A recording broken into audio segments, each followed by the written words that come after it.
Hello everyone, আমি অমৃতা। আজকে একটা নতুন রেসিপি নিয়ে হাজির হয়েছি। তেতো শাক আমরা অনেকেই খাই না, তবে এভাবে রান্না করলে তেতো শাক খেতে ভালো লাগবে। খুব কম সময়ে এই রেসিপিটি হয়ে যায়। যারা খেতে ভালোবাসেন না তারা একবার ট্রাই করে দেখুন, আশা করি ভালো লাগবে। প্রথমে শাকগুলোকে ধুয়ে নিয়ে একটা বাটিতে রেখে তাতে কুচনো আলু, কুচনো পেঁয়াজ, টমেটো, পোস্ত আর সর্ষে বাটা, নুন স্বাদ মতো, হলুদ গুঁড়ো, লঙ্কা গুঁড়ো দিয়ে ভালো করে মাখিয়ে নিয়ে আধ ঘন্টা রেখে দিতে হবে।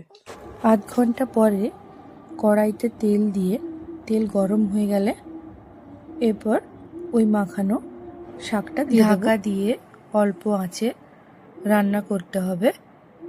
এরপর শুকনো শুকনো হয়ে গেলেই নামিয়ে নিলে হয়ে যাবে আমাদের এই রেসিপিটি। আপনাদের ওদিকে এই শাকটির নাম কি কমেন্ট করে জানাবেন। রান্নাটা হয়ে গেলে ওপর থেকে কাঁচা সর্ষের তেল ছড়িয়ে দিতে হবে, তাহলেই রেডি। আমার ভিডিওটি ভালো লাগলে অবশ্যই একটা লাইক করে দেবেন। Thank you.